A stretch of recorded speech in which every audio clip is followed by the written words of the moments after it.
Travel consideration provided by Rise up this morning, smile with the rising sun, saying, this is my place. Sandals Winter Blue Sale is now on for a limited time. Visit sandals.com.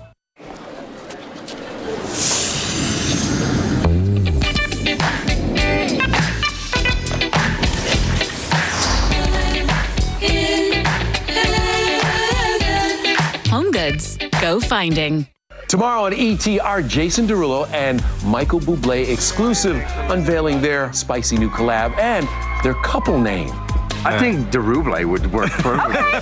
I just want to know how long they were working on that name. Before we go, congratulations to this year's NAACP Image Award. Happening now. An off-duty Edgewood police officer hit while working another job. Now she's fighting for her life in the hospital. Coming up, why the police chief says what she was doing just speaks to her character. The newest drought monitor is in. We'll take a look at that, along with how the aquifer has changed since the rainfall and a cold front that's going to affect your weekend. I'll see you in a bit. It's tax season, which also means the crooks are out to steal your money. Coming up, the one scam the IRS wants you to watch out for. The news at 5 starts right now. And first at 5, a damning testimony in the trial of a military veteran accused of murder. Roger McCracken is accused of killing Ronnie Riddle in 2021. The suspect and his defense team claim that the case should really be about self-defense. But our Erica Hernandez was in the courtroom as an eyewitness took the stand and told a very different story. Did you see the defendant shooting Ronnie Riddle? Yes, sir. LaTravion Dixon remembered every detail of what happened outside his apartment on September 11, 2021. That night, 34-year-old Ronnie Riddle was fatally shot in the 3400 block of East South Cross. Dixon, in his testimony, claimed he and Riddle were talking and had just started smoking weed when McCracken's wife pulled into the parking lot. She walked right up to Mr. Riddle's and said, "You need to keep my name out your mouth." Dixon says Riddle turned around surprised and responded to her asking what he did wrong, and that's when Dixon says he heard McCracken. I hear like a low-pitched voice, like, don't call her that word or something, and then I just hear a gun cocking and start shooting. Dixon says Riddle never instigated anything and that his hands were up in the air when the shooting began. When it was time for cross-examination from the defense, that's when things got a little tense as they challenged his testimony. How does marijuana affect you, sir? It don't affect me at all, except calm me down. Brother, how much pot do you smoke? Objection, Your Honor. Relevance sustained. The defense continued to question Dixon's marijuana use. Why would you smoke it if it didn't affect you? It's my preference. Why you got on that suit and that tie if you don't look good in it? That's your preference, right? Is it fair to say that you got some animosity towards the defense? Objection, Your Honor. No, I can't. It was later found that Riddle did have a gun on him when bystanders rendered first aid. Testimony continues Friday morning. If found guilty, McCracken faces 5 to 99 years or life in prison. Erica Hernandez, KSAT 12 News. Now, at this hour, San Antonio police are looking for the person who barged into an apartment and shot a man in the face, killing him. SAPD officers say the home invasion happened at 11:30 last night at the Tuscany Park Apartments on Patricia Drive near West Avenue. Detectives say the victim answered a knock at the door, and that's when the suspect forced his way inside and shot the man with a rifle. Now, investigators think this was a robbery. While it happened, a woman and a child were hiding in the apartment in a closet inside. Now, police say they weren't hurt. The shooter fled from the scene, possibly in a white sedan. At this point, detectives don't have a suspect in mind. They are investigating this as a capital murder case.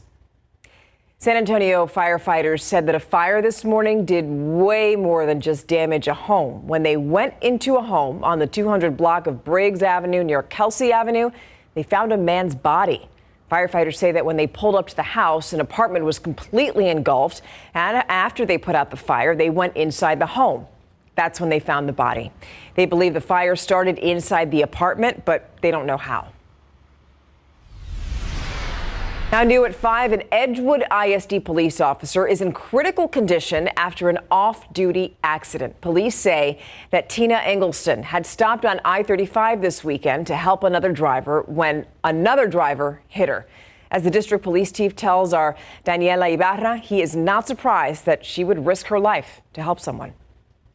It's just something I don't want to even think of, even now. Instead of wearing this uniform, Edgewood ISD police officer Tina Eggleston is in a hospital bed in a medically induced coma. They've had to drill a hole in her head to relieve the swelling. The district's police chief, Jesse Quiroga, says not having her around is hard. Kids flock to her, recognize her, and she recognizes their needs. So, I mean, it sounds like she's a helper, and from what police are saying, that's exactly what she was doing when she got hurt. Yes, yeah, and I mean, and it didn't surprise me. San Antonio police say Eggleston was helping someone Saturday night on I-35 southbound near AT&T Parkway. Quiroga says Eggleston was on break from her off-duty job at the Frostbank Center. The citizen asked, my car is stranded out here. I need gas, but I'm going to walk all the way back. She didn't even hesitate. Police say Eggleston and the person she was helping were on the right shoulder. Another car crashed into them, sending Eggleston and the other driver to the hospital. Quiroga says doctors diagnosed Eggleston with a traumatic brain injury with a fractured skull and brain bleed. We're sad, but we are optimistic because she does have a fighting spirit. Though not in an Edgewood ISD uniform that night, Quiroga says Eggleston's actions show who she is. She truly is a model of what a public servant should be. She does put others before herself. Daniela Ibarra, KSAT 12 News. Freedom of speech. I do respect people's rights to come. The first candidate to officially announce his campaign to run for mayor next year was quickly overshadowed by protesters. District 9 Councilman John Courage wants to succeed Mayor Ron Nirenberg after he terms out. But first, pro-Palestine demonstrators want he and the rest of council to sign a resolution supporting a ceasefire in the Israel-Hamas war. There's not been enough support to force that item onto a city council agenda. Remember that just recently, one of the council members who said that he'd support having a special meeting to discuss that issue pulled his support. Now, speaking of city council politics, the next city election is just 15 months away. But with a wide open seat for the first time in years, it appears that the race is getting an early start. Garrett Berger talks with an expert about whether that's the right move. The filing period for the May 2025 city election starts in mid-January, next January. Nonetheless, Councilman John Courage became the first candidate to officially plant his flag for the San Antonio mayor's race. The early bird catches the worm. But, I think really between now and July 1st, it's going to be an opportunity to build the connections, to listen to more people in the community, to understand what should be more development in the issues I want to move with. With Mayor Ron Nirenberg forced out by term limits next year, the seat's wide open for the first time since 2009 and could draw a big field. Courage isn't the only council member eyeing a shot. Adriana Rocha Garcia says she's interested, and Manny Pelaez is widely considered a likely candidate, though he maintains he doesn't expect to even make a decision on it until April. Melissa Cabello-Haverda is the only other one on the dais to have confirmed her plans to run. So we asked her, why hasn't she announced like Courage? Timing is everything. I think it's a little early now to start that campaign. I think that focusing on what I'm doing right now is my priority. We also talked to political consultant Kelton Morgan, who worked on Nirenberg's council and first two mayoral campaigns, about the timing. I think it's incredibly too early.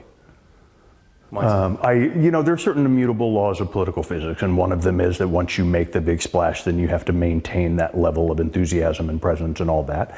And I don't think any of the candidates we're hearing about right now has the resources, financial or political or otherwise, to be able to sustain that for an election that's 15, 18 months away. There is one possible advantage. Courage also filed paperwork to switch to a mayoral campaign, which allows him to raise twice as much from donors. A $1,000 cap instead of $500, as long as he can find the people to write the checks. Garrett Berger, KSAT 12 News.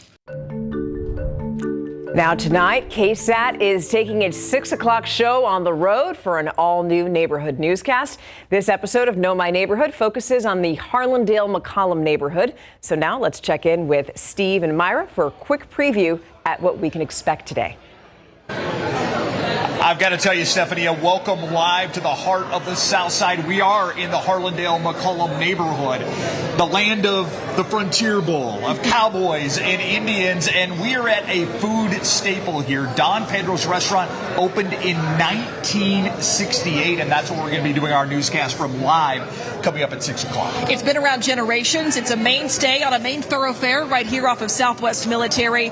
This is a neighborhood rooted in rivalry, but they also share a very common bond, a common pride of being Southsiders. Take a look.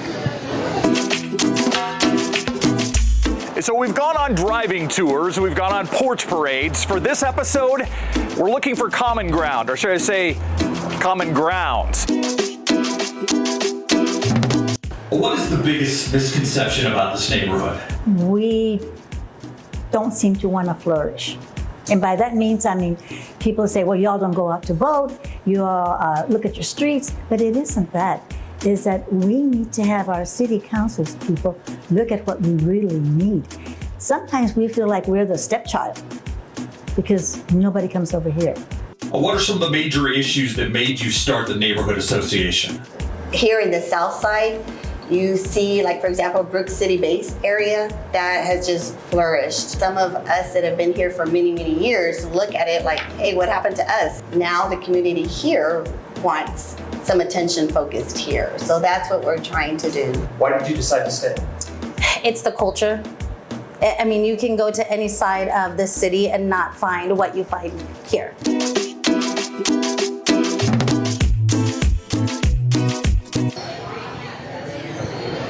I cannot wait for that episode, and we have a great crowd already behind us here at Don Pedro's.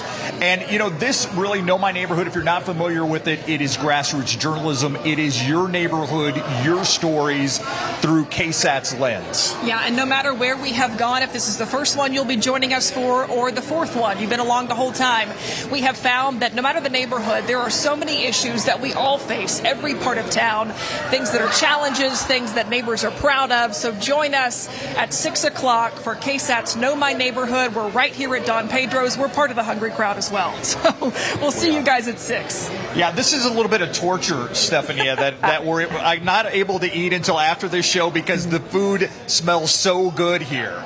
I would imagine, but good thing that smell-o-vision isn't a thing yet, right? Because I'd be tempted as well. Yeah. But you have about half an hour or some time to go back and get something to eat.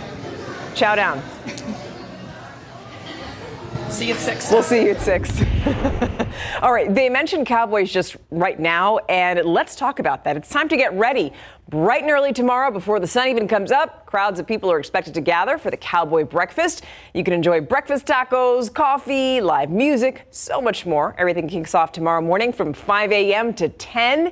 It's happening at 142 Gembler Road. That's near the Frostbank Center, or Frostbank Center Drive, formerly known as AT&T Center Parkway. This is going to be the inaugural Cowboy Breakfast under the San Antonio Stock Show and Rodeo umbrella.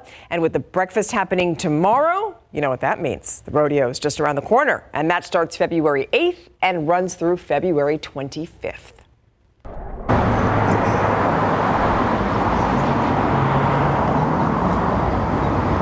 And I am live on the South Side here, not far from Myra and Steve inside. We're at Don Pedro Mexican Restaurant, and we decided to mosey outside because it's so beautiful out here. Puddles are all over the place from all the rainfall that we had. We're going to get into how much rain fell and where, what kind of impact it had on us, and of course, what's ahead as we get into the weekend, because the cold front will affect the weekend.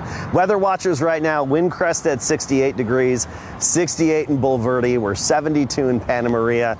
Anything goes, long sleeves, short sleeves, whatever you want. We'll talk about that cold front and how it's going to impact your weekend in just a bit. Oh, thank you for that. Now let's talk about your traffic out there. Ooh, the sun is shining. You've got Loop 410 at Fredericksburg Road, which, okay, traffic is flowing. I mean, what else do you expect? It's 5:11 right now. People left work. They're trying to rush home. Oh, there is one right there. I-35 North at Loop 410. That looks to be a little slow. Also, 90 at Medio Creek. That looks also busy, but doesn't look that bad there at 410 at Morrisund. All right, Stick around, because while you get your W-2s and your other tax forms ready, hold on. Scammers, they're trying to beat you to it so that they can get your refund first. What you need to know to safeguard your information and your money.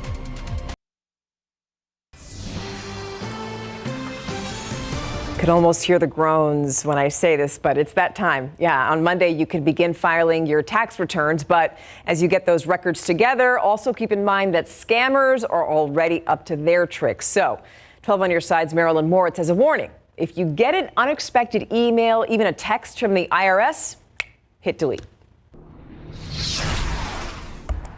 Janice Perriman has already gathered her bank statements and W-2s. She knows crooks are calculating too. I'm really mindful of, fake people, so no, I don't. Usually I try to call or, find out something. I don't react on it right away. Tax season scammers, impersonators play on emotions like fear. Listen to this voicemail. The reason of this call is to inform you that IRS is filing lawsuit against you. Now the feds are warning about the latest scam, and this one isn't threatening, but it's showing up in text messages and in your inbox. Take a look. The logo looks real. The email says you overpaid your 2023 taxes and you're due a refund of $650. What you need to do is click this link. They're either trying to steal your money or steal your personal information. IRS spokesman Richard Sanford says clicking on the link may infect your computer with malware. He wants people to know this. One thing that we don't do at the IRS is send emails unsolicited. The IRS first reaches out by U.S. mail and never makes threats or asks for sensitive data. In 2022, $5.7 billion was lost to tax scams and fraud, often through phishing, hacking, or fake tax preparers. Let's face it, these folks are going to have your Social Security number, your children's Social Security numbers. They're going to have all of this information. So these really need to be people that you can trust. You may not be able to avoid taxes, but you can steer clear of the scams. Marilyn Moritz, KSAT 12 News.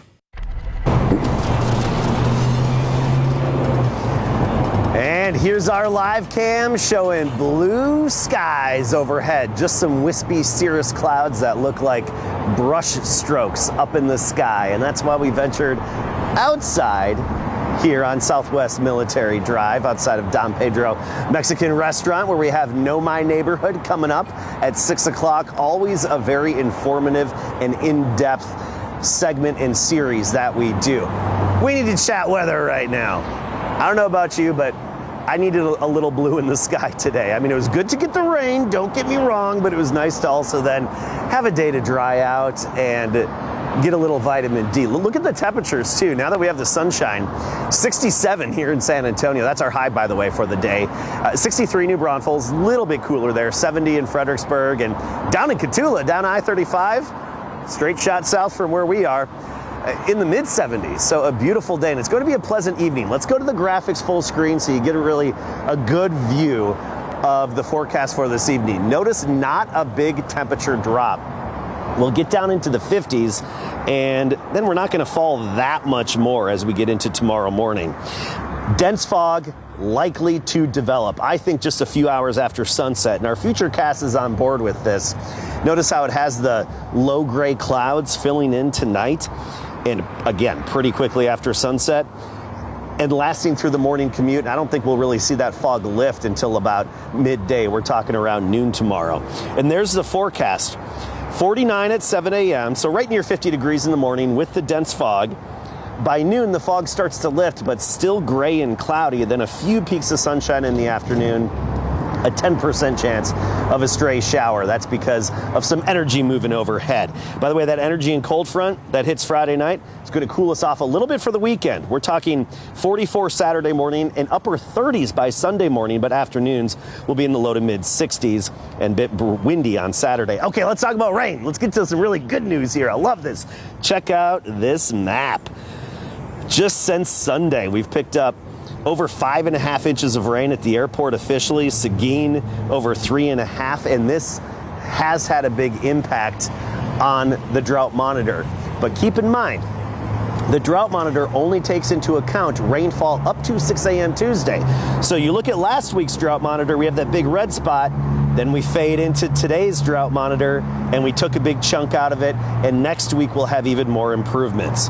January rain, 6.72 inches, and that is the second wettest January on record in San Antonio. A lot of sunshine through the weekend. Again, comfortable afternoons, but cool mornings. All right, really quick out live here. Check that out. It's good to see some puddles back on the ground. It's been a while since we've had puddles lingering even through a sunny day. We'll see you at 6 inside. Nice people here. Already been offered a few margaritas and tequila. Didn't take them up on it, though. We'll see you at 6.